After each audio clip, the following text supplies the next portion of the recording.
mode, facilitating graduation, preparing teachers.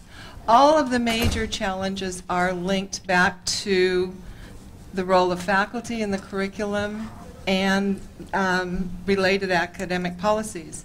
I was reminded, I was at a meeting in Santa Cruz on Wednesday, and was reminded of the power, if you want to frame it that way, that faculty have when the chancellor there at Santa Cruz described the sign that was given to her when she became chancellor at UC Santa Cruz, and it was designed to kind of remind her of her role. And the sign, she said, students come, students go. You can almost tell where I'm going with this. Chancellors come, chancellors go, faculty stay. And that, unfortunately, I think that joke among some circles is kind of used as a kind of code word for faculty resistance, faculty as an obstacle or barrier. I mean, I think that's part of the joke in that, in giving that to a chancellor. But I think we were also reminded last night when Patrick Callan described the capacity issue that we're facing in California, not as a physical infrastructure issue, but as a human resource infrastructure. And faculty are at the heart of that human resource infrastructure. So I want to emphasize that dimension of the significance of our role. Now, I think that in the current environment, the political environment characterized both by increased pressures for accountability in a public setting and scarce resources, faculty are often seen in the shared governance process as potential partners,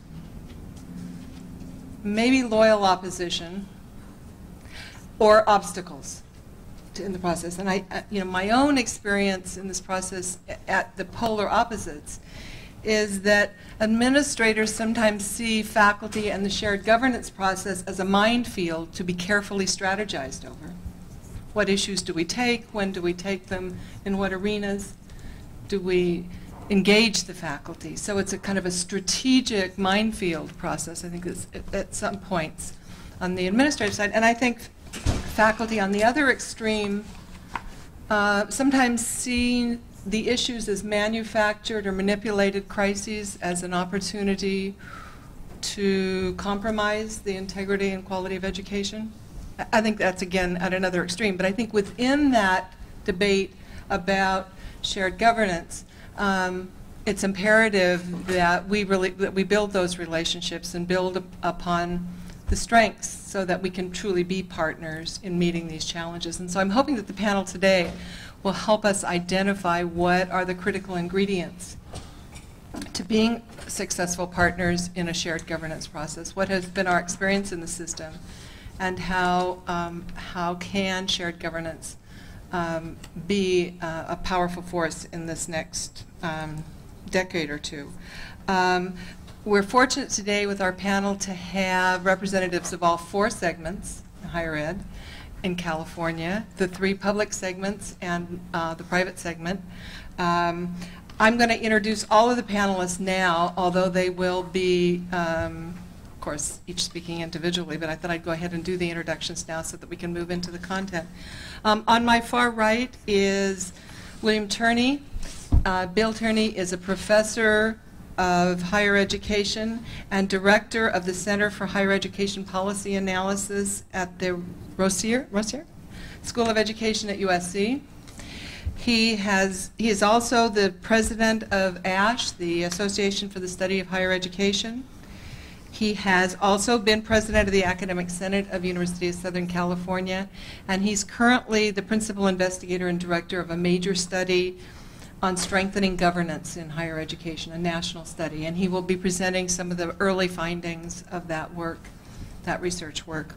He's rarely identified from the far right. I've never. Well, that's always perilous. I wrote that down. That's always I'm on perilous. the far left. Should we switch that? Right? Okay. The audience is left. Okay, this is true. On my far right, is Professor Gail Binion. Professor Binion is a professor of political science at the University of California and is the new chair of the University of California Academic Senate.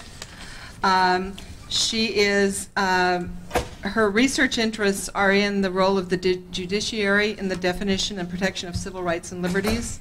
Her particular focus is on issues of equality around lines of race, gender, and class, and she's currently working on a study of the principle of restraint in judicial decision-making, as well as on a book entitled Toward a Feminist Regrounding of Constitutional Law, which sounds fascinating.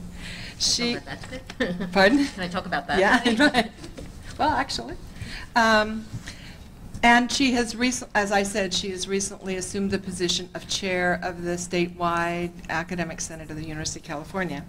On my left is, and maybe that's inappropriate, is that appropriate? On my, at least I'm not on the far left. On my left. Yeah, now careful, Chris. Okay. Okay, we won't go with. Is Linda Collins. Linda Collins is a member of the faculty and the former director of the Department of Humanistic Studies at Los Medanos College in Contra Costa County. She is immediate past president of the Academic Senate of the California Community College System.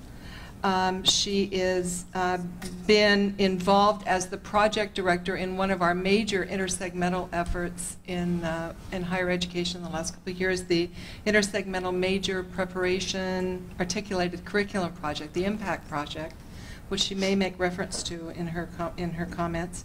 She's also serving on the examination by the California Tomorrow Project's consideration of California community colleges and keeping the promise of access alive for students of color and immigrants. She's an advisory committee in that project. Jacqueline Kegley is chair of the Academic Senate of the California State University System, and my boss, so to speak. She's also a professor of philosophy at California State University, Bakersfield, has a national and international reputation in the area of medical ethics, genetic research, in the area of philosophy and ethics, and travels internationally in that field, and has also received our Distinguished Teaching Award in the California State University System, the Wong Family Teaching Award, which we're very proud of. So I'm going to ask Bill Turney to begin by giving us a short presentation again of the findings of his study, and then ask the members of the other members of the panel to follow. Jackie going next, and Gail after Jackie, and then Linda. So, Bill? Thank you, and I appreciate Bob pointing out that I really have never been introduced before as being on the far right. A couple of thoughts here, both internal and external to the university, before I talk about the survey that I've tried to do. I came here last night from a UC outreach meeting, and there's really two parts of me. One is dealing with governance and faculty issues. The other is access and equity. And at the UC outreach meeting, they asked 50 folks, and me, I guess, as the outside private university guy, to talk about how should we rethink access and equity. And I often feel that I'm in parallel universes, that discussions that happen in governance don't really happen about access and equity, and discussions about access and equity.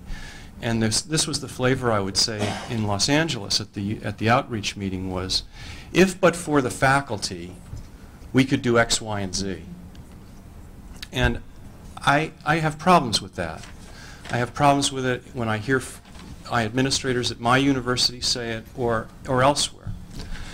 At the same time, external to the university, we now have associations like the Association of College Trustees and Alumni, ACTA, which has Lynn Cheney on its board, William Bennett on its board, and I encourage you to go to their website, goacta.org, because they are an extremely new organization, extremely well-funded, and in the next year, they are going to put out reader-friendly documents about academic freedom, tenure, and a lot of their notoriety has come after September 11th, because they were able to document that there were 117 comments by faculty that were disloyal. Now, one need not be a statistician. in a universe where there are 3,700 post-secondary institutions, even if every one of those 117 comments were disloyal, that to label some group, the faculty, as this is the way they think. But then when you read those 117 statements, some of them are things like, we need to reach out, we need to understand the roots of where problems come from.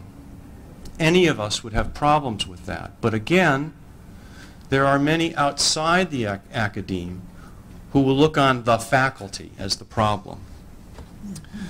Now, for my own sense, at my own institution, the University of Southern California, I was president of the Faculty Senate, and we accomplished a great deal during the 3 years that I was on this, but when I was president of the Senate, I often thought that my job was to see how many different constituencies I could have angry at me at the same time, because I was trying to do things and the administration would get upset, or the faculty would get upset, or the medical school faculty would get upset. But we did accomplish a great deal, but I want us to move away from a sense of sort of cozy consensus. And I think that is a sort of a myth that has run throughout academia in the last generation, that really we're all in this together and we all need to see things the same way. I don't believe that. I'm much more for the idea of creative conflict, that I do try to think of trustees and faculty and administrators and deans having competing conceptions of reality. But having said that, it doesn't mean that you're my enemy. It means that we have different perceptions of how we deal with a particular problem. And right now, I'm chairing the University Committee on Academic Review at USC, which is it's a faculty-driven process that is reviewing all the academic programs at the university over the next 7 to 10 years. And one of the things I've thought of is often we think in an either-or mentality. Either it's in the Senate and the faculty are involved, or we're out of it. I don't believe that. I believe that faculty are able to affect change in multiple venues. And we have a great amount of power, potential power, but we often don't recognize it. Now, having said that, I should also say that this survey that I will talk about, and the website there, if my research assistant has promised to do what he said he would do, we'll have some of the survey findings in the next week. Before I had done this survey, I would have said that faculty and administrators are at one another's throats. And I think the reason for that is that, for one, I'm a committee member on the governance committee at the AAUP. And we hear horror stories there of, like, my God, on some campus, the worst things in the world are happening. Or I do a fair amount of consulting, and my consulting is often to places where people are at odds or loggerheads with one another. So when I go to those places, I go, sheesh, you know. But if there were a headline, a newspaper headline, it is that actually we're getting along. Now, I'm not going to give you the specific numbers here, but let me just run through, because I would like us to talk as much as just hearing us as talking heads, is that if there are 4 findings here from this survey, the survey went to 750 institutions, 3,500 individuals were surveyed. We have about a 58% response rate. One is that the vast majority of folks, about 85% of the respondents, it's a blind survey, it was a web-based survey, said that shared governance is important. What makes shared governance function? Trust and communication. And, you know, before I got into this, I would have thought that trust and trustworthiness sounds a bit like sort of the Boy Scouts, that, you know, we all need to be trustworthy and loyal and true. But the reality is, right now, there's a great amount of literature, especially in political economy. Russell Hardin is the guy who I'm using a lot right now, on the idea of encapsulated trust. That what do we mean by trust, and how do we enact that at large? What does it mean to have social capital in the university, such that we are engaged, because we're not going to do it because we're going to make $1 million. But none of the faculty ever got into the faculty life because they thought they were going to make $1 million. So how do we create communities of difference, competing conceptions of reality, different kinds of people, and at the same time trust one another? How do we bridge those gaps? How do faculty and administrators work with one another? I once did a case study, again, of a horror story of, this was where administrators at a small college had 3 years as an administrator, dean of the faculty, then they would go back. I interviewed a woman who was back on the faculty, and she said during the summer she was moving, literally, her books across campus. She met another faculty member. He said, "Where are you going?" She said, "You haven't heard, I'm dean of the faculty." He said, "Well, I'll talk to you in 3 years." And she said, "That is what happened. He didn't talk to me for 3 years." But that, from here, is actually the aberration. That faculty do maintain authority over the academic enterprise, but something else that is in another part of this survey is that the reality is in the last 5 years, when asked, what are the major issues that you've worked on, they're primarily faculty personnel issues, retirement policies, the ratios of tenure to part-time, what are the rights of part-time faculty. But the assumption is that we still have a great deal of authority over undergraduate education, the curriculum, admissions. And the last is the million-dollar question. People agree that shared governance is important, they just don't know what it means. Now, what's the most critical challenge to successful faculty participation? Really, the first two were the most important. In descending order, this is how the answers were. One is apathy. The second is lack of communication and trust. The third is time. And then the last two were really the least important, but mentioned significantly enough that we put it on, which is unions and collective bargaining and high turnover, that people come and go, both from the administration side as well as the faculty side. What are areas of concern? Incongruence between the idea and function of governance, that people buy into the idea of governance, but once they get into it, it's dysfunctional, so why bother? Why stay involved if I'm not going to create some type of change? There's a lack of faculty interest and participation, and the Senate may be the wrong word because not every institution obviously has a Senate, but lack of faculty interest and participation in whatever that faculty governing unit is at a small liberal arts college or a large institution. And interestingly, Senates and doctoral universities seem to be less involved, faculty seem to be less involved than in state universities or small liberal arts colleges. And that's really all I want to say. I will stop now and turn it over to you folks.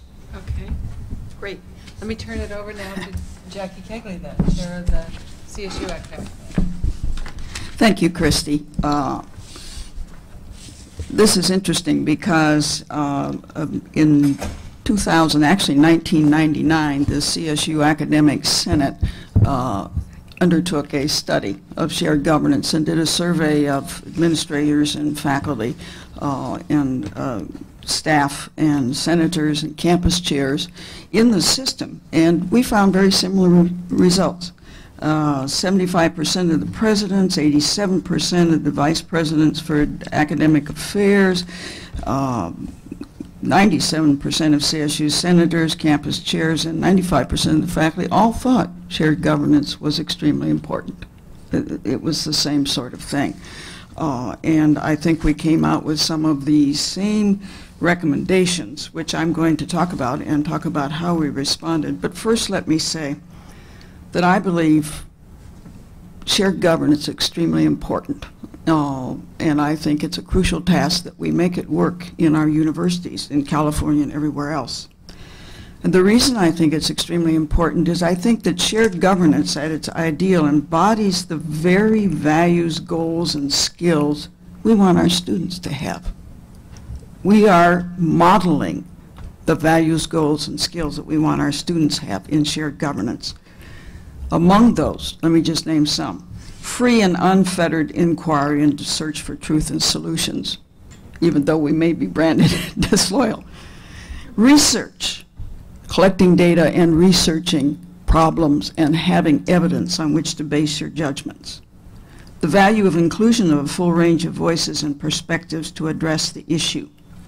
And the development and use of an intersubjective standard of judgment. These are the values, the skills, etc. we want our students to have.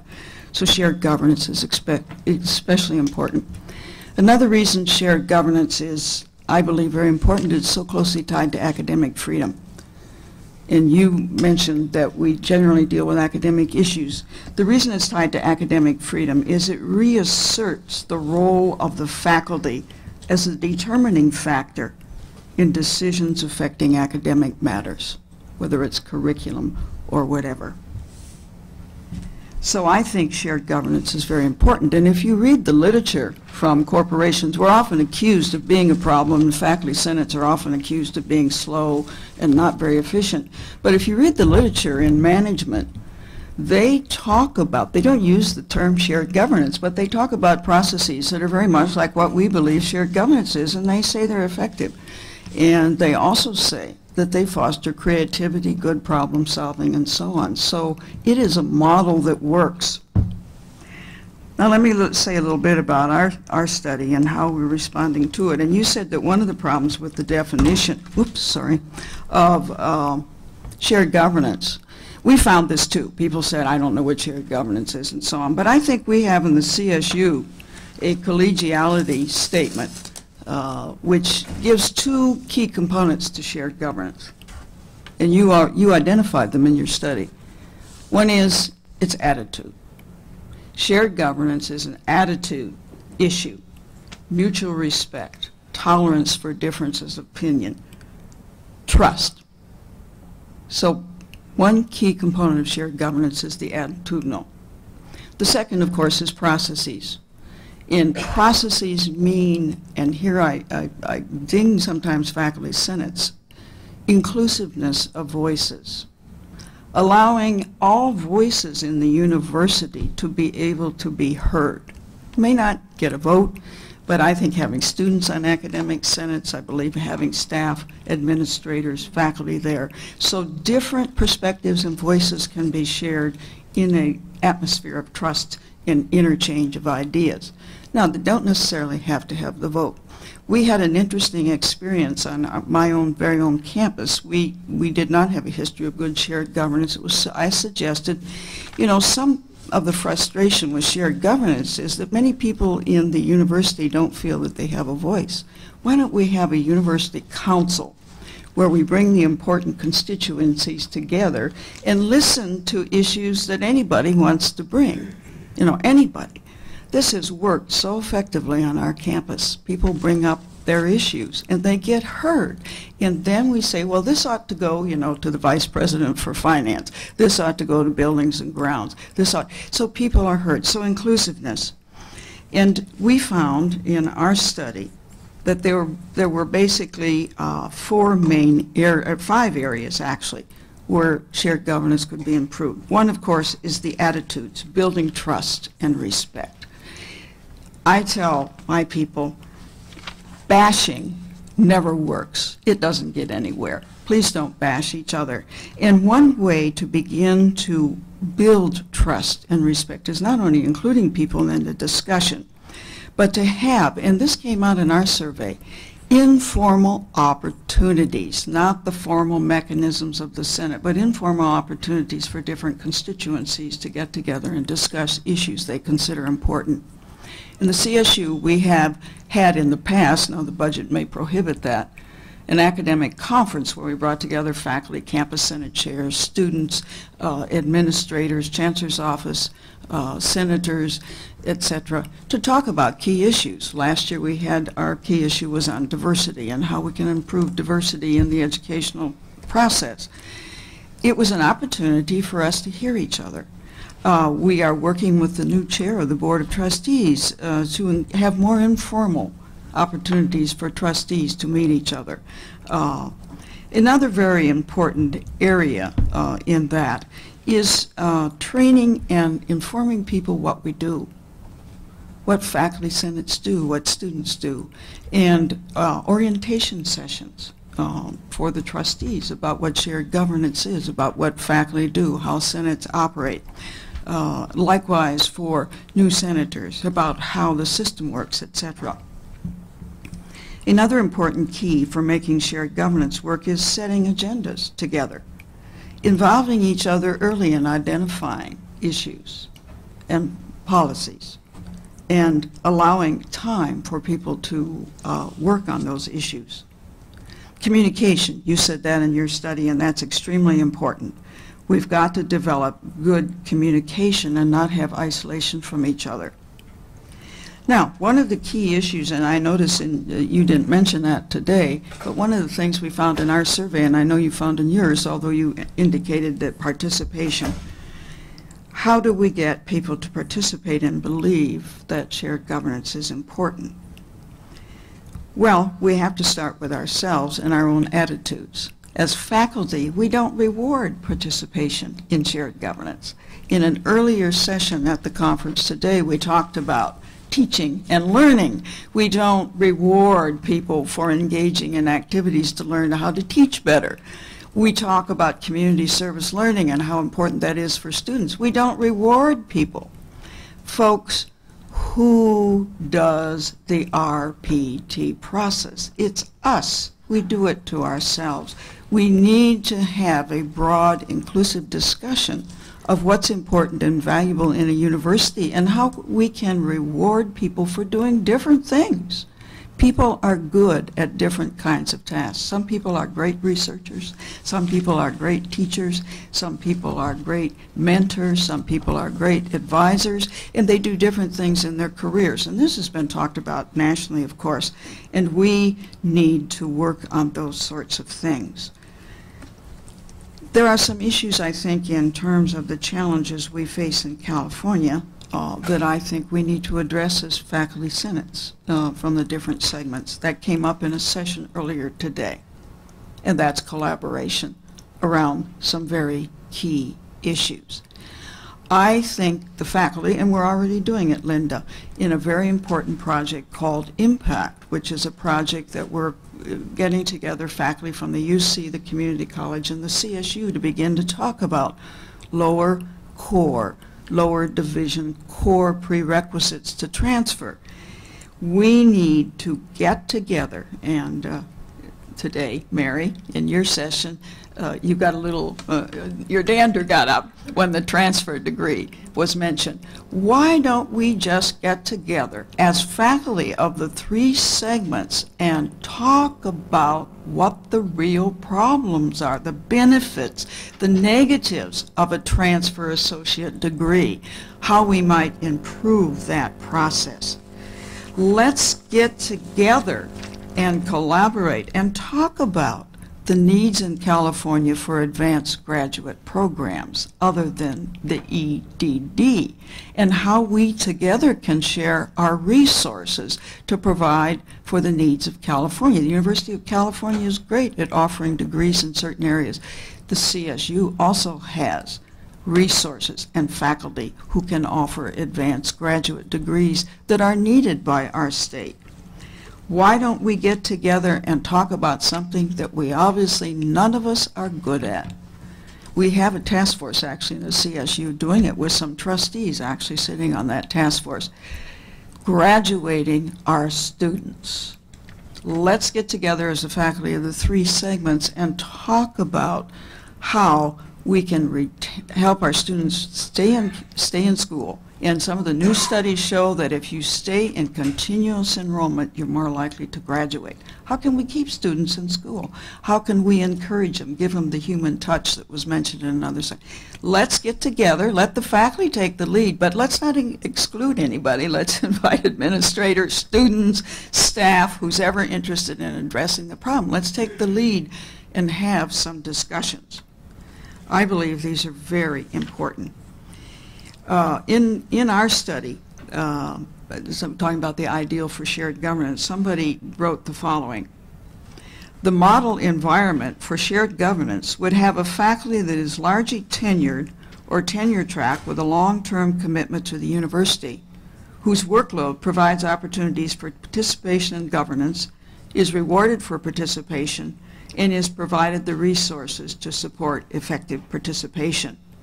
Shared governance would not thrive if faculty members are consumed with other tasks and responsibilities. We need to all address how we might spread around the workload. And I want to report on a very successful collaboration, because one of the barriers you said to shared governance was unions.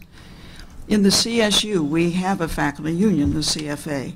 And I can honestly say for several years it was very contentious and very difficult to work in that context. But just recently, the administration of the CSU, the Faculty Senate, and the union produced a document called ACR 73, in which we presented to the legislature a plan, an 8-year plan, for how to reach a 75-25% tenure track faculty, temporary faculty. Now, I want to tell you, and Bob Cherney was on that workforce, he's here, it was not always easy. The discussion was sometimes heated. There were compromises we all made, but we came to an agreement.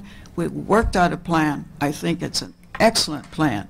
So collaboration can work, and we can all work together, because shared governance is not just about faculty governance, it's about governing the whole university and allowing the voices of the university to take part in problem solving. And I think the ideal in the future is for much more collaboration, much more intersegmental work, as well as strengthening shared governance within each of the segments and on each campus, because of course it varies from campus to campus. Thank you, Kristen. Thank you, Jackie. Gail? Now, I remember many, many years ago, when I was an undergraduate taking a course in public administration, and we read this classic study on federalism. And essentially the question within the study is federalism a layer cake or a marble cake? Anybody else read that article?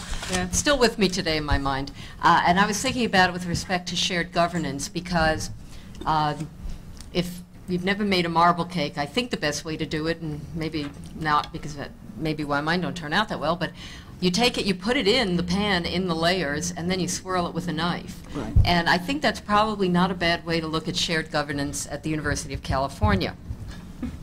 We have 3 distinct groups of people in terms of the governance structure. We have the regents, who are like our board of directors. We have the president with his administration, which is the CEO, equivalent of CEO and staff. And then we have the faculty. There's no place in a corporate metaphor or corporate analogy for our faculty. So I decided, well, I think the entertainment industry provides the best concept. We're the talent.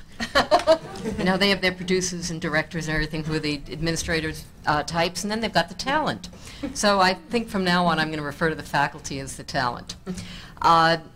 So as I say, the governance structure has these layers, and then when you put them all together, you swirl them. Interestingly enough, actually the term shared governance does not refer to the role of the faculty vis-a-vis the regents. It refers to the role of the faculty vis-a-vis the administration. That's where the shared governance comes in. However, there are so many ways in which we interact with the regents, and there are actually some formal ways. Those are informal. There are also some formal ways that swirling into a marble cake actually reflects on all 3 levels, and not just the shared governance of administrators with the faculty. The standing orders of the regents define membership in the academic senate. It's basically defined by being a permanent member of the instructional staff. And then it leaves it up to the Senate to organize itself. The regents also confer the duties and powers of the academic senate, and the Senate is then able to delegate the appropriate ones of those to the divisional senates, which we use the term divisional to mean campus. We have 9 campuses, soon to have 10, and they each will have their own academic senate, and a whole wide range of powers are delegated by the academic senate to the divisional senate, such as supervision of courses. The major elements of this delegation from the regent's standing orders include such things as, with regental approval, determining conditions for admissions to the university, supervising curriculum, certificates, and degrees, except, of course, our professional schools, which are governed in their curriculum and degrees by professional associations. We determine our faculty and our councils. We advise chancellors and the president on budget, on libraries, and we are the approving body for manuscripts submitted to the UC Press. We're also authorized to bring issues to the attention of the regents, but this is specified to go through the office of the president. That's another way in which we swirl the layers. Our president is an interesting example of this swirling. He is the president of our Senate. I, as chair of the Senate, am the vice president. We have all kinds of titles that we give to each other, but it's interesting to look at the president's role. He's the chief administrative and executive officer of the University of California. He's also the president of the Academic Senate, and he's a member of the Board of Regents. That, in that one case, shows you the swirling of the roles. Our Senate has a chair and a vice chair who are full-time, and Bill, I love the idea when I looked at your survey results that the average academic Senate chair or president spends 16 hours a week on Senate business. The University of California is a real outlier, I suspect, although I don't know what the standard deviation is. We have a chair and a vice chair full-time. Probably 116 hours a week would be about right. But we organize ourselves with not only our two full-time employees, which are the chair and vice chair, and we rotate on an annual basis, spend a year as vice chair, then you become chair. It's an elected office. But we also have a academic assembly, which is our legislative body, meets 2 to 4 times a year. We have an academic council, which is our executive board, meets monthly and basically sets policy and oversees 17 additional committees. Very elaborate committee structure. Our major committees meet at least monthly. Committees on student admissions, on educational policy, on graduate affairs, on planning and budget, on faculty welfare, academic freedom, privilege and tenure, and I could go on with another 8 or 9 committees.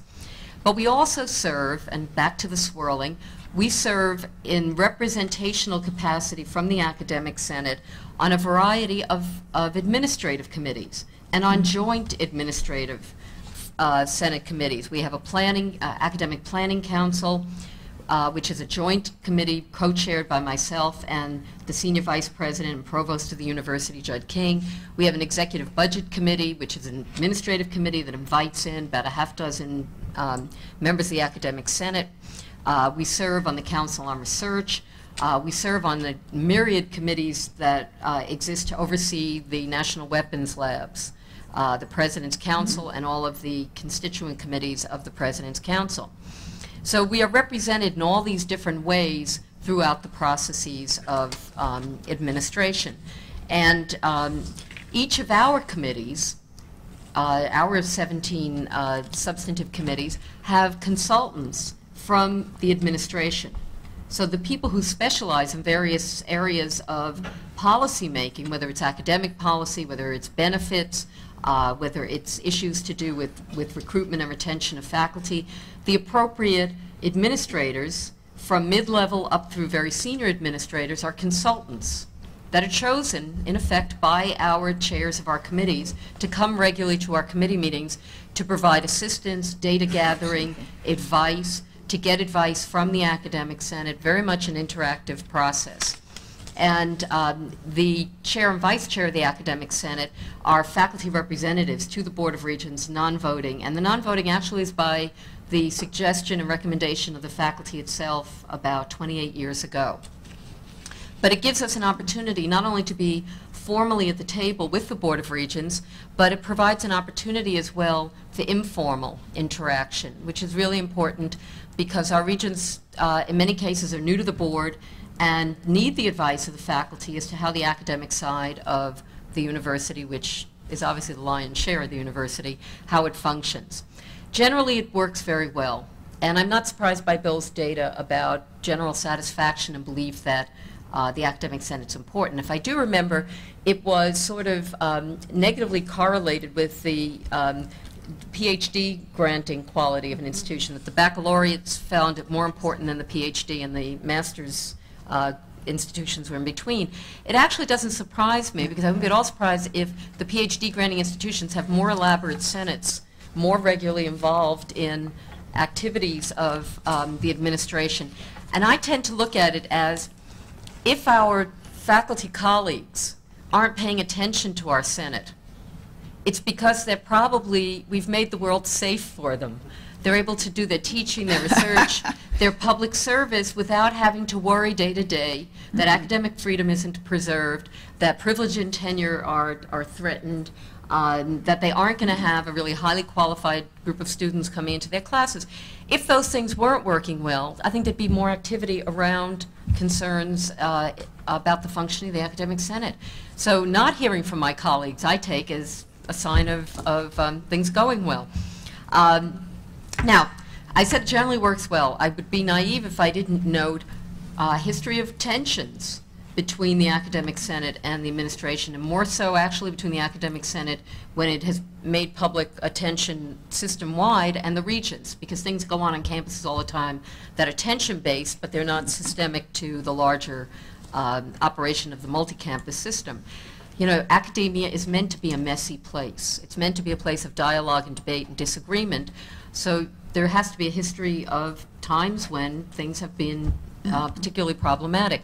I want to thank both my predecessor of about 8 years ago, Dan Simmons, for doing a very nice study on some of the elements of shared governance, including some of the problems. And I want to thank John Douglas at the Center for Studies in Higher Education at Berkeley. Although John's paper says do not quote him without his permission, he didn't say I couldn't thank him. And it was very helpful to read through these histories. In 1949, the Regents adopted a loyalty oath, and the Faculty Senate, the Academic Senate, was very upset about that. It led within a year to 32 people being fired, a number of others leaving the university. But I also like to point out that years later, one of those people became president of the University of California, and the other one wrote his, another person who wrote his doctoral dissertation on the dispute became a subsequent president of the University of California. So some good actually may have come out of it, at least for two people's careers. In 1967, there was a terrible interaction when then Governor Reagan's first act as governor and a member of the Board of Regents was to seek the firing of our then President Clark Kerr. Faculty Senate terribly upset about that. And more recently, the issues over affirmative action in student admissions. In 1995, the Regents passed SP 1 and 2, SP 1 about admissions, SP 2 about employment and contracting. Essentially, although the language is about preference, and one of the things I've written on in my past was affirmative action. It didn't say we can't have affirmative action. It said we can't have preferences, and there's still room for outreach and other forms of attention to diversity. But that led to terrible dispute between the Academic Senate, which felt left out of the process, and the Regents. It led to a review, a very critical review by the AAUP on the matter. But we've weathered it. And last May, the Regents rescinded SP 1 and 2. And because now we have Prop 209, which seems to have replaced in much broader relief, I mean relief not in the sense of, but relief in bas-relief, has essentially supplanted SP 1 and 2. We still have continuing discussion and dialogue about outreach programs and about student admissions. We're now finishing our first year of what's called comprehensive review of our freshman applicants. And in November, the Senate will need to bring a report to the Regents on how that has worked and answer a variety of questions that the Regents are asking about the program. And I have every faith that we will disagree on some things, we will agree on others, and we will move on to continue the dialogue for the foreseeable future. I just want to make one final comment. I'm not going to take 5 more minutes. I'm going to take 1 more minute. And that is that since the theme of this conference is the master plan, I thought a bit about, well, is there anything in the new master plan over the old master plan that speaks to shared governance or raises issues for us to have to think about?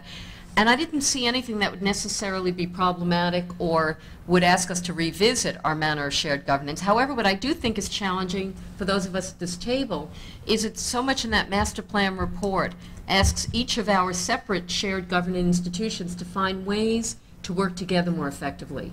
And I want to pick up on Jackie's point and echo it, that groups like ICAS, which is the Intersegmental Academic Senate group, IMPACT, which is a related group, need to find ways to essentially accomplish what the new master plan does, which is, we used to use the expression cradle to the grave.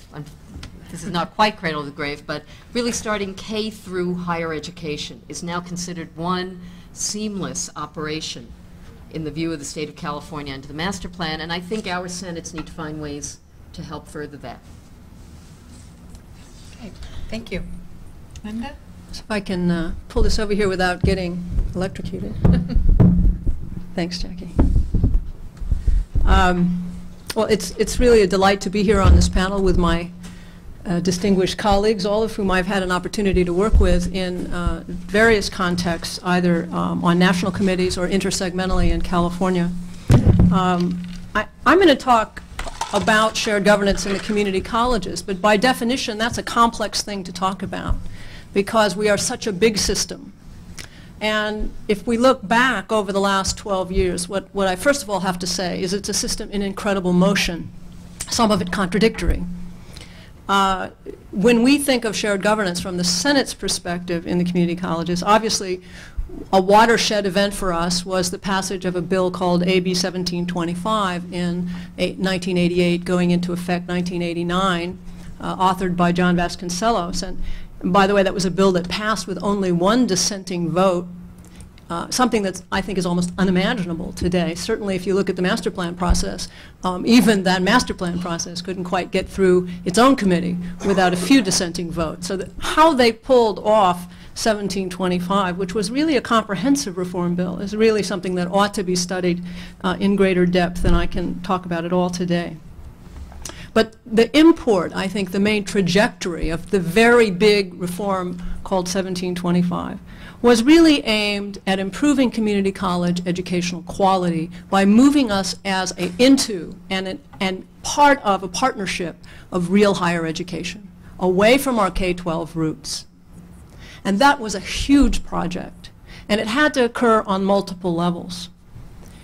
That bill, actually, the framers of that bill, I think, understood quite explicitly and named it in that document that there was an explicit link between educational excellence in higher education and faculty responsibility in governance. In fact, it says, it is a general purpose of this act to improve academic quality, and to that end, the legislature specifically intends to authorize more responsibility for faculty members in duties that are incidental to their primary professional assignments. Well, that was a huge thing, because in fact, the bill goes on to talk about how it will strengthen both local academic senates and a statewide body that will provide some coherence and coordination for those academic senates and provide, at the state level, an academic voice and presence for the Board of Governors and the Chancellor's Office.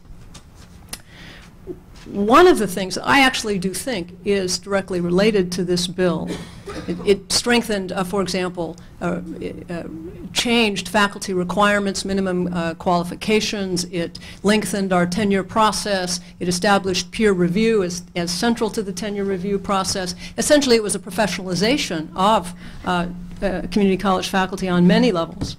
And that is, I think, essential to the increased confidence that we're experiencing in our degrees, programs, and certificates with our other partners in higher education. In fact, for the community colleges to take their place in in higher education is something that our students' futures is staked upon. Those degrees and units have to be portable, and that itself is an access issue. And I think it was the prime achievement of 1725 to address that. And in fact, I think it was mentioned earlier, I think it was David Spence was saying earlier today that some 2 out of 3 of the students, about 60% of the graduates of CSU start in the community colleges, and about 30% of those graduating from UC start in the community colleges, and they do as well or better than those students who started as native four-year students. Now that's pretty remarkable when you realize that many of them, most of them probably, were not UC or CSU eligible when they first came to us. And we have to take them from where they are and move them a considerable distance. So we have a lot to do, and that academic legitimacy is critical to being successful. It's been, I think, for me, one of the most important and rewarding jobs as an academic senate person in community colleges to sit on the Intersegmental Committee of Academic Senates, and now to be, frankly, in a leadership position around the Intersegmental Major Preparation Articulated Curriculum. We get to house that in our Academic Senate office. We help to get it funded through our Board of Governors process, and we are in a leading role, and there is vigorous and full participation of all 3 segments. That is a major achievement, and it's designed directly to foster and facilitate student transfer. That's the kind of work that faculty ought to be engaged in. And I think that's, I think I saw in one of your notes on the study, Bill, which is that faculty governance works the best, perhaps, when we're taking the lead on something, when we're defining the issues in a positive way, as opposed to simply being reactive. And so I think that's a great example of that. Impact is a faculty-driven project that brings faculty from all three segments together. And again, from the faculty, from the community college perspective, that's also helpful because it breaks down barriers of status and stereotype between faculty across the institutions. When in fact they talk with community college faculty, they understand many of the obstacles that we're facing, and it become, I think, quite helpful in resolving them together. The community colleges are radically decentralized, so none of the senates are the same from one college to the other. They're local institutions that have tremendous variation, but they focus or they work under a state regulatory mechanism that provides a kind of boundary and says you will, local boards, have senates that have these kinds of authority. How you do it is locally determined, and I think that's one of the strengths of our system. And as the master plan has pointed out, it's often also one of our weaknesses. I think we've had growing pains as we've tried to implement this vision of shared governance in the community colleges. I think faculty sometimes have overreached. When we go in and give them local advice, we tell them, you know, let go of parking fees, let go of horticulture in the around the outside. Do talk about budget priorities because they are linked to educational program priorities, but you can't do everything. Similarly, I think that there are administrators who have not always wanted to engage in shared governance. There has been administrative resistance to the implementation, and I think that there's enough blame to go around when if you go to a college and see it involved in conflict around governance, you can probably find plenty of blame on all sides. But I would say on the whole, the creative energy and the application of expertise, the ability to get an institution together and move forward really has been impressive in this last decade. And we have done enormous things, particularly in curriculum development. There's been a dizzying array of changes. I know in my own college, the curriculum is almost unrecognizable compared to even 5 years ago, particularly in vocational education. And the kinds of partnerships that we're doing now, I think are something that just couldn't have been done before. But they can only be done and done well and with confidence, I think, if faculty are at the center of them. I also want to say that the chronic underfunding of the community colleges affects everything in the community colleges, most especially governance, because in fact we have very heavy teaching loads. We are increasingly reliant on part-time faculty, and as full-time faculty have to hire, recruit, retain, evaluate more and more part-time faculty who don't do those jobs, as we have to maintain the committee structures, that burden of institutional maintenance begins to become too much, particularly for faculty who are teaching 5 courses semester in and semester out. Some people have said, I think the old saw about faculty politics is that it can be so vicious, in part because there's so little at stake. I think in the community colleges there's a lot at stake, but part of the problem is that we're fighting over such little or such small amounts, so inadequate a portion that it often makes it feel much more bitter and intense than it would otherwise be. I think we've had a clear problem in terms of 1725 is the lack of money to follow for professional development, because doing good shared governance requires, I think, skills that are not uniformly shared either among the faculty or the administrators historically in the community colleges, partly because of our K-12 roots. And that kind of nuanced, deep understanding of how we accomplish these things needs to be further nurtured. And I think it's very difficult without professional development to do that. We haven't yet created, I think, uniformly positive climates that sustain and nurture shared governance, but we've made amazing progress. And also I agree with Bill that there's a kind of inherent creative tension in governance if it's working well. The thing that's good about it being shared is that then that creative tension comes out in the open. There's a structured process to discuss it. When it's underground, it's still there. It's just fought with different rules. But when it's open, I think shared governance ensures that not only the legal and fiscal concerns are heard, but they're wedded to a structure that ensures that professional concerns, educational standards, and learning are central to college decision-making. And you need both of those poles for that institution to survive and serve the communities that we serve. I also want to say that I think at the same time that 1725 has moved forward in higher education in general, in community colleges and universities everywhere, there is a contradictory trend that has also occurred and gathered momentum. And it's complex because I think it's related to large-scale shifts in the commitment to public education and taxation, but there's a contradictory or counterforce that's gathered momentum, which essentially has tried to look at the universities and colleges and run them more on what we call a business or a corporate model. And that series of market reforms have also created tensions because some of them are in contradiction to the principles or the understandings of shared governance. In the community colleges, we experience this as battles or concerns around the decline or the dissolution of faculty chairs. Restructuring to make less permeable the boundaries between management and faculty. Managers are here, faculty is there, never the twain shall meet. Those kinds of changes, which I think are coming from a more hierarchical market model, have sparked a lot of conflict, and we're not the only ones that are experiencing that.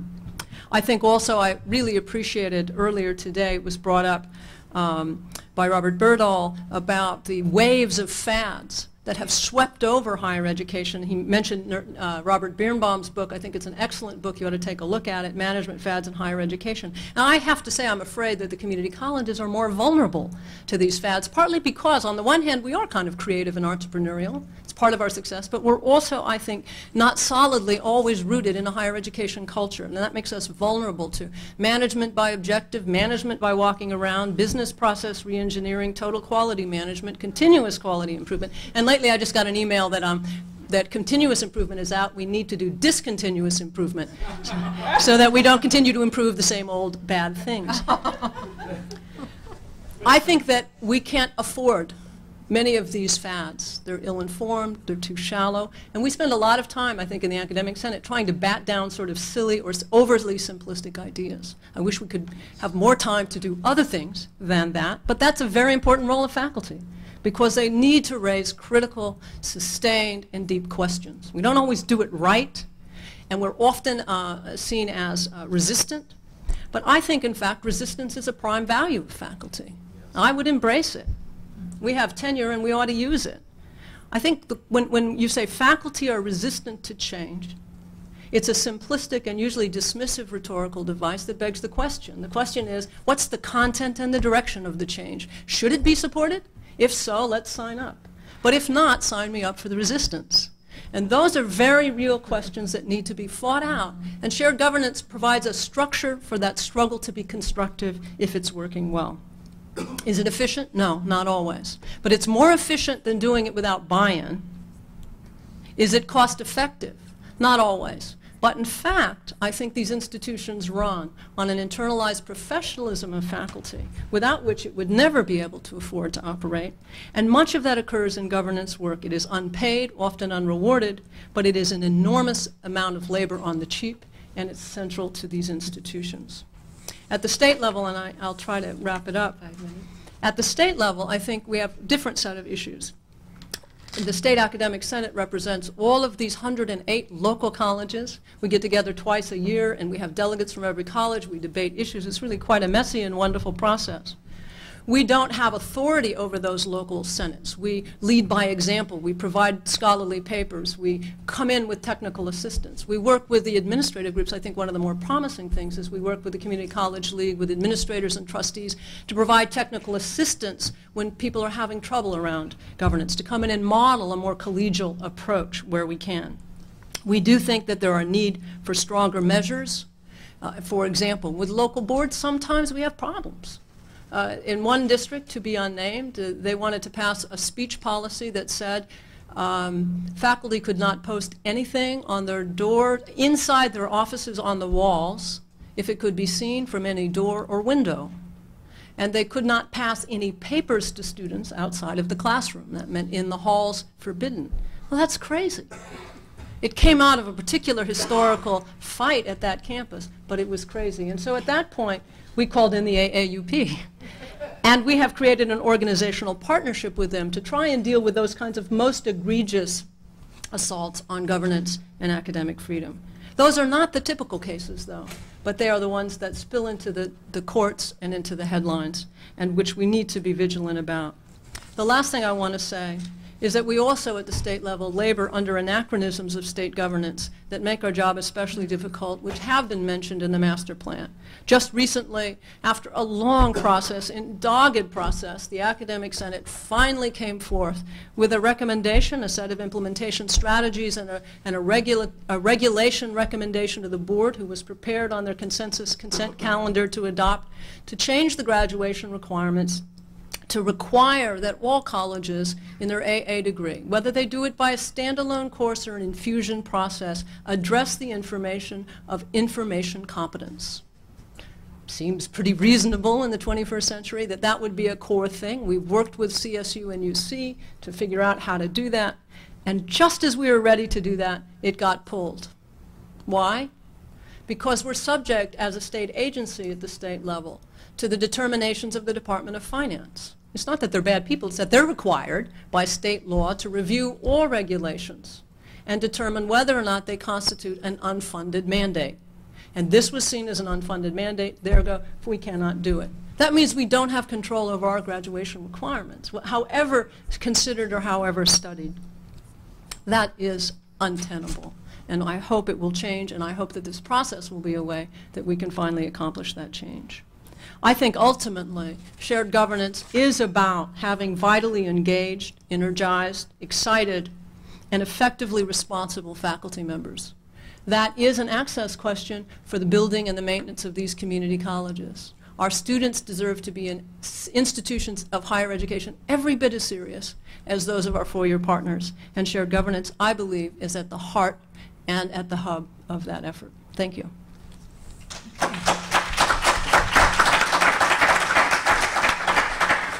Okay.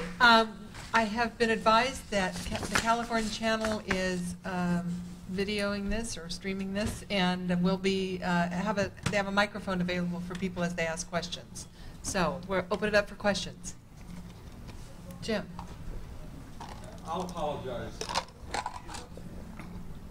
apologize up front. By the way, my name is Jim Wheeler. I'm from the California Maritime Academy and from the Academic Senate of the California State University System. I'll apologize up front because this really isn't a direct question, but it's a request for responses and critique. We've talked around the importance of and the problems associated with shared governance. You folks have all given us input on that, and all of it's good stuff, and I want to thank you for that.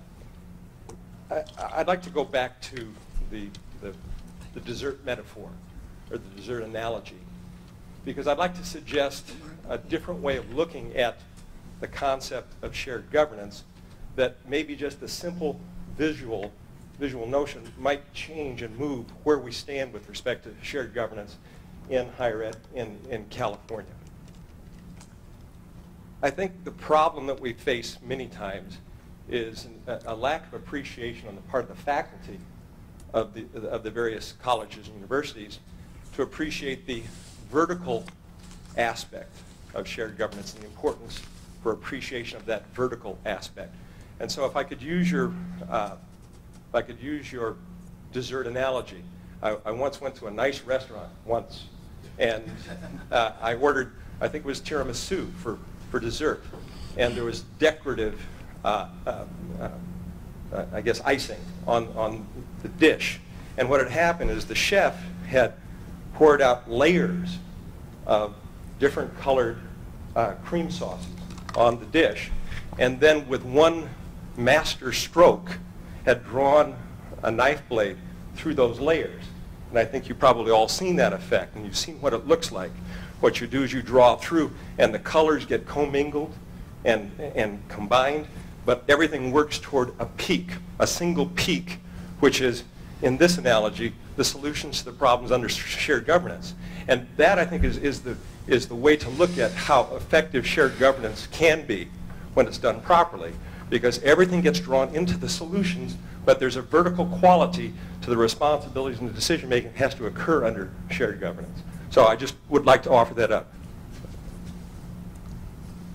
Should we respond? Thank you, Jim. Christopher. Thank I'm Christopher Cabaldon with the community colleges. Linda, you addressed this directly, but I was hoping to get the other panelists, and particularly Bill, to talk about the issue not of effectiveness or efficiency or cost effectiveness, but of the legitimacy of shared governance in the domain of the exercise of public authority. Other than Linda's presentation, I would have had a hard time if I'd come from Mars or from New York, understanding which institution was public and which institution was private. Is there something constitutionally or culturally or institutionally distinctive about shared governance in a public institution that operates by virtue of public authority that distinguishes it from a private institution shared governance framework? You know, I think it's a really interesting question. I think in part it's that there's such a long tradition of what an academic institution is thought to be in the United States, that the distinctions are not that great between the public and private. I mean, my colleagues at private educational institutions have senates that are fundamentally as active and as structured as UC. I think one of the big distinctions may be between, even within California, between the University of California and the other two higher ed systems because of the constitutional autonomy of the University of California. And that may make a difference because while every institution has politics, and politics is not just about Democrats and Republicans and elections, every institution has politics. It's a different kind when you're constitutionally autonomous. So even though the University of California is dependent on the state legislature and the governor for its budget, in most internal ways of decision making, that autonomy allows for a lot more room for negotiation between the academic senate and the administration, and in turn the Senate and the administration and the regents. So I think that may actually be more significant in terms of the role of shared governance, perhaps. I know in community college they were able to attain it through legislative action, but I think that may actually have some significant distinguishing characteristics that may make the University of California perhaps more like Yale or University of Notre Dame in its shared governance than would otherwise be the case, but it's just a hypothesis. In the CSU system, of course, we have in the Higher Education Employees Relations Act a statement about shared governance in the sense that the union has certain power and authority over working conditions, and the statewide senate is given power and authority over curriculum and educational issues. We also get our authority, I believe, from the Board of Trustees in the collegiality statement, and so on. And I think you're probably right, Gail, that there's not that much distinction between the public and the private as far as shared governance. Historically, and I'm always nervous saying this with Bob Berdahl in the audience, but historically there isn't much difference between private and public in terms of where did faculty get involved in governance. Part of this project, it's a 3-year study, and this is the beginning of the 2nd year. So last year was the survey as well as reading, which is a nice thing to say for an academic. I've read everything there is to be written on shared governance. The word shared governance didn't come about until 1967, and it wasn't the AAUP document. It wasn't even in there, but it came afterwards. And it did not refer specifically to either private or public. So historically, there's not that much of a difference. But let me mention a concern, which I just passed over when I first spoke, and that is that I really do feel that there's a chill on campuses now, like over the last year. And in particular, where that chill is happening, in my mind, is at public institutions.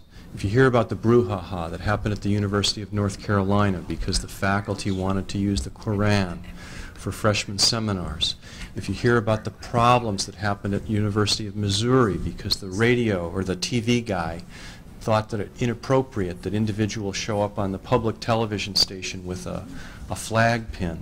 If you hear about the problems at the University of Colorado because they invited Hanan El-Ashawri, if I've said her name correctly, those are all public institutions where the state, not the board, but the state has gotten involved in saying, we're going to take money away. We're going to try to take money away. In the University of Missouri's case, they did. University of Colorado, the governor got involved, and state legislators saying, how dare they do this? the faculty, and the same at UNC. The interesting point of this is that the Association of Governing Boards has said that the board needs to be the barrier between the state interfering and messing things up in the faculty, on campus. So that's really where shared governance in public institutions today, specifically today, that I probably would not have said a year ago, is really quite different than the private. No corrections, Bill, you're on time. I first want to just compliment the panel. This morning I said the people with whom I shared the morning session so impressed me, but this afternoon panel as well. California is really lucky to have faculty leaders like you. Linda, I was interested in your defense of the idea of the faculty role in shared governance, including the possibility of a slowdown or resistance to inappropriate new ideas. But that's a very double-edged notion, because the Association of Governing Boards that Bill just mentioned recently put out a new doctrine on governance in which they kind of pull back from the shared governance of 1966. I think, wasn't it Bob Atwell, the retired president of ACE, that drafted the AGB document? And one of their main concerns was the slowness, of the faculty role in shared governance. They didn't say it, but I've heard a motto that they might have adopted was, on a lighter note, come weal, come woe, our status is quo. Would you speak to that issue of the legitimate area of faculty resistance as against the danger that we may be considered too slow moving? I was going to say I don't know anything that's slower than the bureaucracy of our institutions, and that's not faculty. I think there are some issues that do need deliberation, but we have found in our system that we can facilitate movement on an issue if we get timely information and a timely agenda. If our Chancellor for Academic Affairs, Dave Spence, your student, gives us the issue, then we can move it through fairly well. We can follow the processes of consultation. But if it comes at the last minute, and that's not our problem, then we can't do it. Well, I did mean that as more than a metaphorical statement. I wasn't referring to slowdowns in some kind of traditional sense. I meant resistance to unexamined ideas, resistance to being stampeded into action that is often precipitous or ill-considered, not analyzed, not based on research, but based on a commitment to a particular ideological or rhetorical perspective, which I think is part of why some of these fads that I was referencing have been so successful. Because if there isn't a context in which you have some of that difficult discussion, you'll waste a lot of public taxpayer funds as you chase this and then that chimera. So when I said resistance, I certainly meant it in that critical context, but not resistance to any and all ideas. In fact, resistance in the name of examining ideas so that we know how to properly move the institution forward. And I think the faculty are well equipped to do that. I think that's part of their job. They need to do that in their courses, they need to do that with their students, and they need to do that in the deliberation process of governance. Should it be endless? No. Do sometimes faculty go too slowly? Yes. Do sometimes administrators go too slowly or resist when faculty have new ideas? Yes. Hopefully, in that marriage, when it works well, we'll sort out what really is appropriate and also what is affordable at this moment, and do something that moves the institution forward in the name of really helping students. And I think that's the question, is it has to be focused on sound educational policy. And that's what I meant by that. Just a quick sentence here. I agree. You don't want to be stampeded into stuff. And distance learning, I think, is the best example that folks, 3 years ago, that was the panacea, and let's spend a lot of money. And that is a clear, good example of where faculty said, wait a second. Having said that, all of us who are faculty behind closed doors will say, it is a very slow process. I mean, we need to think about some way to speed things up, because I really do believe that the complexity of what we're dealing with right now with all of these different issues is different than 20 years ago or 2 generations ago. And I'm not going to say it's a crisis, because Bob Birnbaum will catch me on it. But the complexity of the issues, I'm uncomfortable saying we'll get back to you in September. And that's something we really do need to deal with.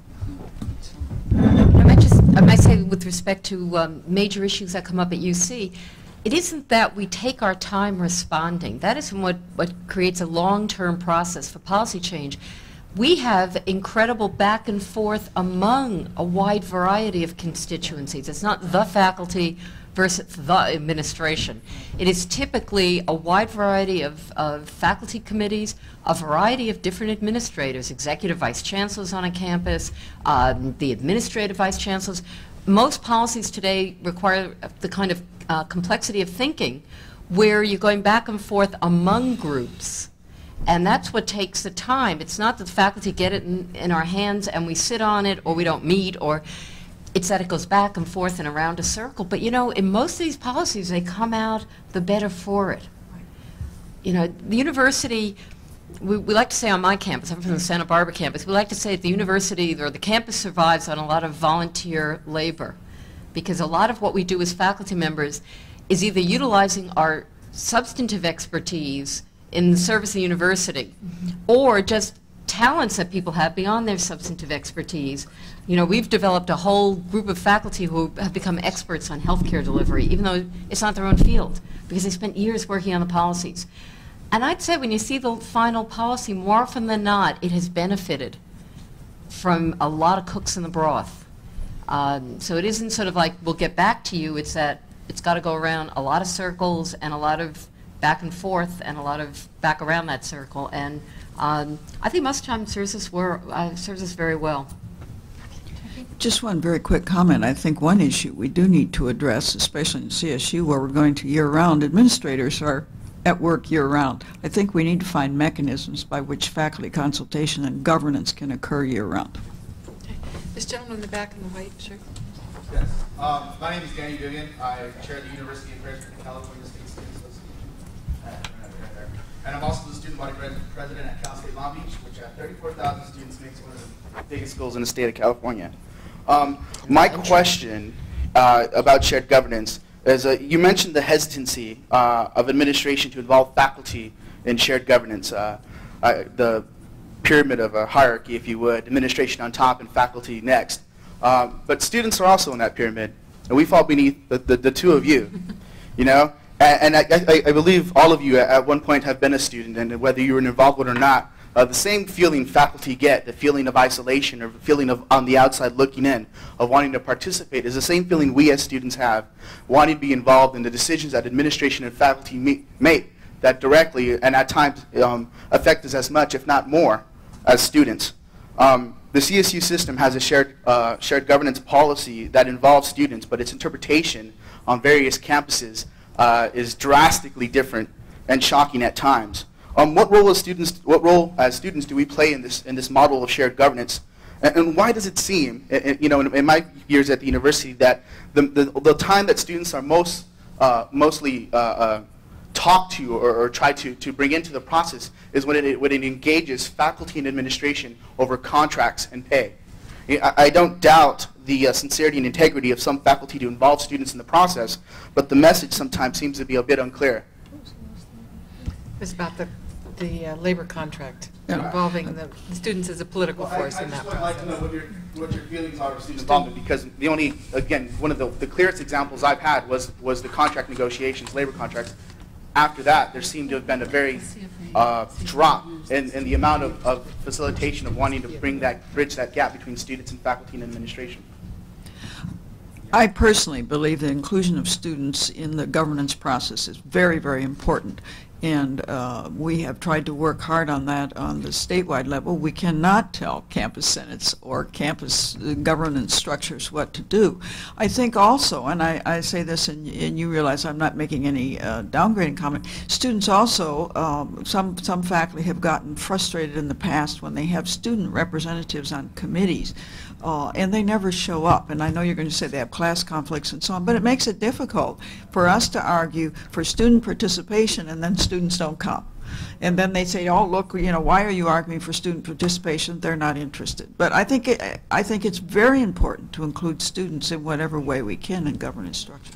If I can just add, I think one of the reasons why you see student participation at times isn't as consistent as it can is I think that the administration and the faculty, I think there's a lot of institutional, I don't want to say language, but just it's an institutional program and how you meet and the way they coordinate. I mean, getting students on statewide committees is difficult because they want to know exactly what time, where. You know, faculty and administration, for the most part, are paid to be there 9 to 5, Monday through Friday. Students, because we work and we have other things, it doesn't.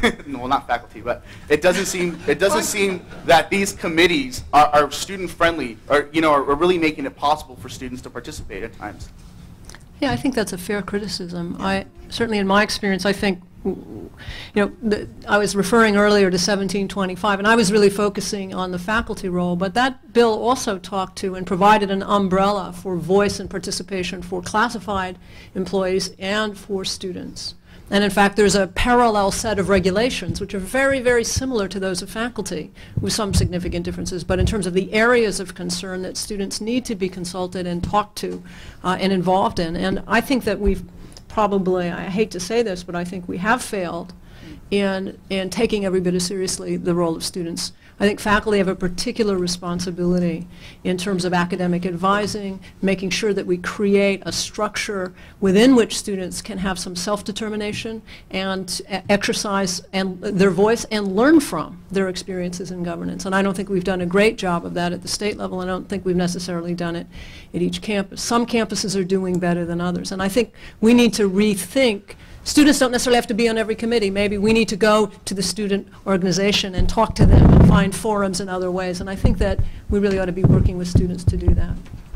I'd say at UC it does vary by campus because those senates are fairly autonomous in terms of where they bring students in. My campus uses students on, invites, that's the right word, on most of its committees, particularly the ones that are of most interest to students. And we have a pretty good record of them showing up. System-wide, it varies from one committee to another, and we're now reviewing our bylaws, and one of the questions that we're going to review is should we make it consistent among all the committees rather than just some. When I chaired our system-wide planning and budget committee, which is sort of like a very broad-based, obviously by the name, committee, we had an undergrad and a grad student, and they came religiously, and they were terrific participants. Our admissions committee, our board of admissions and relations with schools, has a graduate student and undergraduate. They're fantastic, and they're multi-year.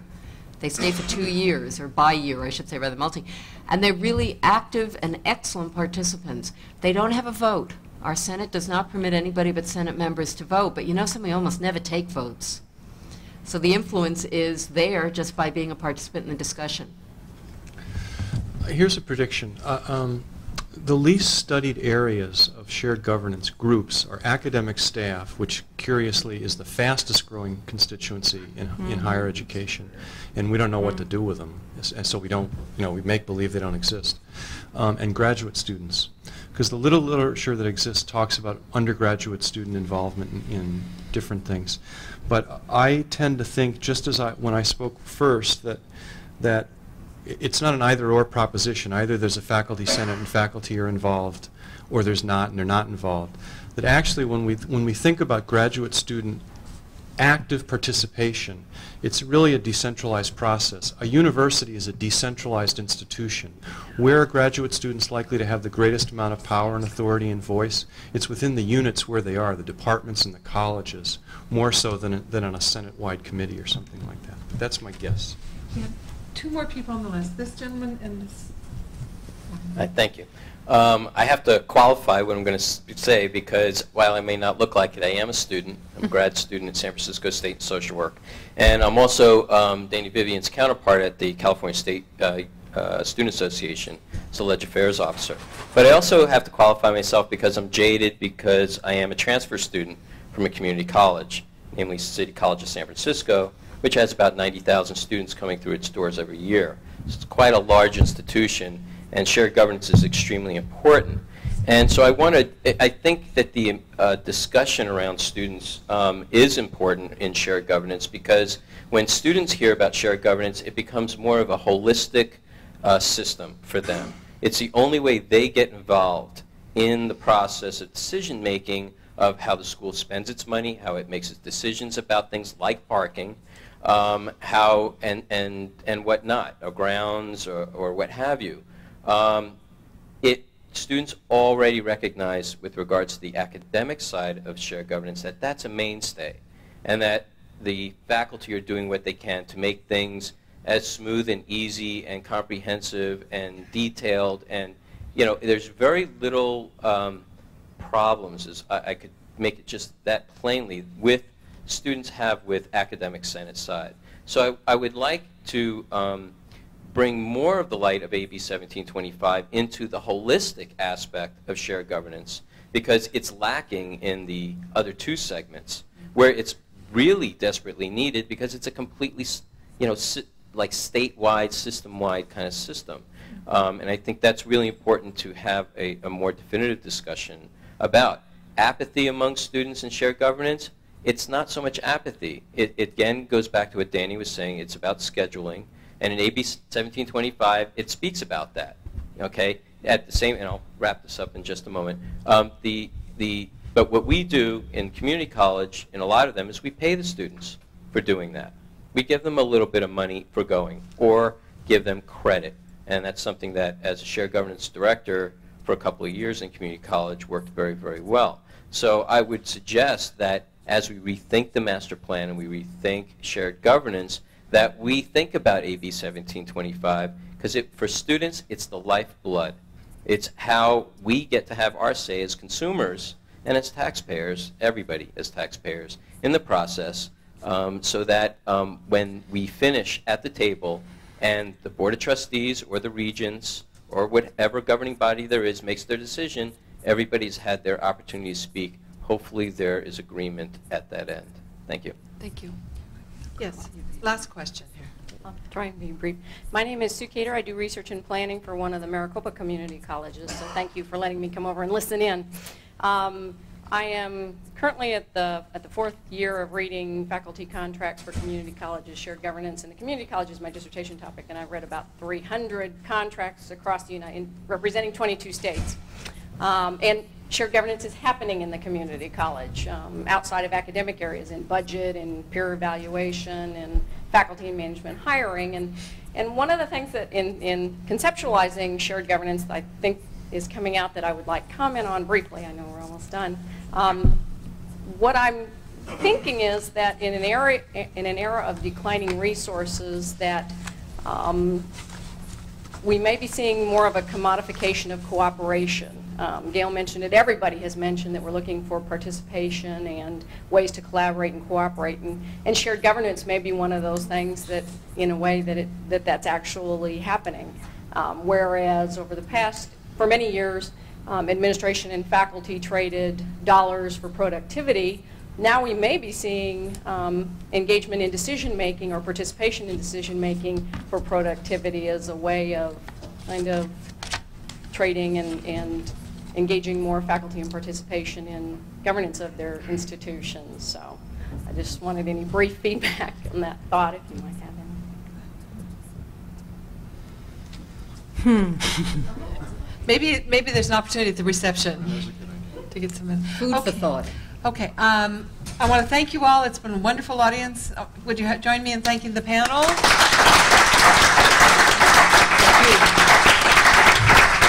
I know Bill and Gail need to leave right away for the airport, so if they run out, they're not being rude. And there's a reception across the hall. Oh, no, I'm sorry. It's a panel. I'm sorry. Oh, well, not a problem. Thank you. Pleasure. Thank you so much. Brilliant. Oh, thank you. I really enjoyed your student. Thank you, Gail. Great show. Thanks. Thank you for inviting me, Kristen. Oh, good. I'm glad. I thought it was good. You bring up Nancy. Hey. I don't think folks.